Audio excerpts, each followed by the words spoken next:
Skipping through the enters. Because of that, I'm gonna jump to Cabin in the Woods because I just spoiled it. It's definitely like one of my favorite, like in general, one of my favorite movies ever. Came out in 2012. It was also like delayed for a while, but Joss Whedon was a part of it, but Drew Goddard directed it. He was like a writer on Buffy and Lost, which were two of my favorite things. And to me, this movie is like just like so genius and like takes horror to like an all new level. It's really funny. It's like really interesting. Um, yeah, but like the marketing was tricky about this movie because it's like the cabin in the woods. It's like supposed to be really cliche, right? It's like, oh, you've seen this movie so many times, but have you? Yeah. But they also can't give it away because the whole point is like figuring out like what it actually is. Also, So I don't think it got what it deserved, but Can I also make the case, or you could make the case, and I do, and I believe this to be true. You can make the case that Cabin in the Woods is the origin story for every horror movie ever made, and any horror story Yes. ever told. They justify a Yeah. lot of things. And it's Joss Whedon and Drew Goddard in their prime. So how do you Yeah. get much better than that? I think that's the genius of the movie, is that you're watching it and you're trying to figure out what's going on, because there are some twists where you're like, wait, what the fuck? But then There's it's some twists, dude, and the end result of the movie is a pretty wacky idea, but it encases all of horror movies and like everything that's ever happened in one movie that I don't think any movie has ever tried to do before. The ending is wild too. Like, And it's I want a nothing you would ever sequel, dude. expect. Oh man. And it's hilariously funny. It is a straight up comedy. Like there's not a movie you can point to that's a horror comedy better than Cabin in the Woods. I don't know, man. Evil Dead 2? Scare.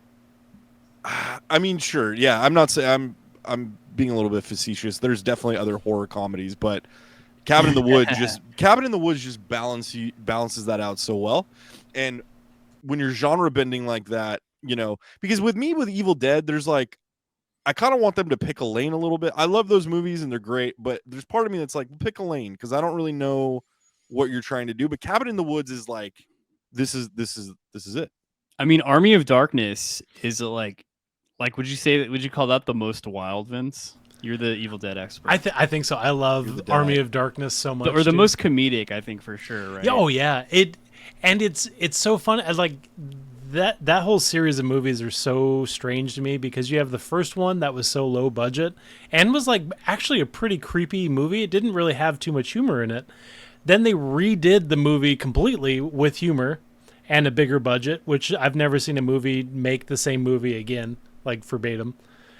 And it was fantastic. And then Army of Darkness is just the same base character, and then just the most wild concept ever that has time travel. And Army of Darkness is the perfect prototype for how you do a sequel.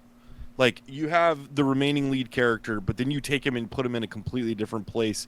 That's the same themes as the other movies that you've done, but it's Renaissance, or it's the medieval. Yeah, I think Army of Darkness is my favorite of that trilogy. Same. Dude, is that true, Dane or Dane? I didn't realize that. I They know made he's this number 2. They made Evil Dead 2 because they didn't have the rights to the first movie. That's wild.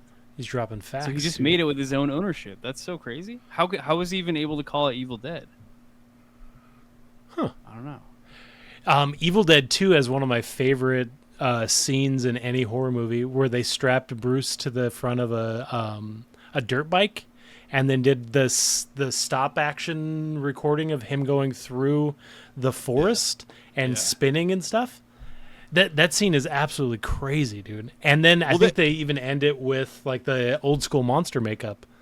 It was fantastic. Well, I'll say this too. Like, you don't get to Cabin in the Woods without Evil Dead. Mm. Cabin in the Woods is dealing, Yeah, for and it's in some ways a parody of Evil Dead. And it's, like, my favorite scene in that is when they go down into the basement and they're reading, and that guy's just like, "Don't read the Latin." Like, just that whole sequence is. That's so where good. I draw the line. Yeah. Yeah. Yeah, because you have just every horror movie you see, people are able to like, audiences are getting smarter and smarter. They're able to see where the movie's going. So it's like you have to find new ways to up the ante and flip things on its head to defy expectations. Sweet. Yeah, Thanks great for the pick. link. Because it's almost like you could view Evil Dead as a parody of other things like Night of the Living Dead or something like that from the 60s.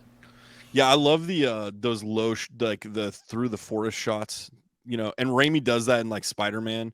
Like he does the same shot where he's like when you're on, and he did it in Doctor Strange too, but those low to the ground shots that are kind of weaving in and out of trees and there's like all the like fog and everything. But he did that a lot in Spider-Man with Green Goblin. Like when Green Goblin was riding through New York, he did a lot of that stuff. Like sort of like POV stuff. Yeah, Nevada says it's meta. That's why Scream is awesome too. Yeah, Scream is like a great example too, because it's like it's like totally, at least it started out as 100% a parody of the slashers that came before it. And it's acknowledging that there are rules to these movies. That's, I think, when we're talking about Friday the 13th or Nightmare Before Christmas or those 80s slasher films that kind of, even Halloween, that get. I mean, yeah, they even copied Halloween. Like Friday the 13th was made, but they don't stick. Success. They don't stick with their own rules that they've set up, and so it's like that's why like I didn't love the Friday the 13th remake because he like runs. I'm like, no, that's not like he can't run, dude. He's a shifter. He shifts through time and like it just shows up. Anyway, that was a great pick though. I love Cabin in the Woods.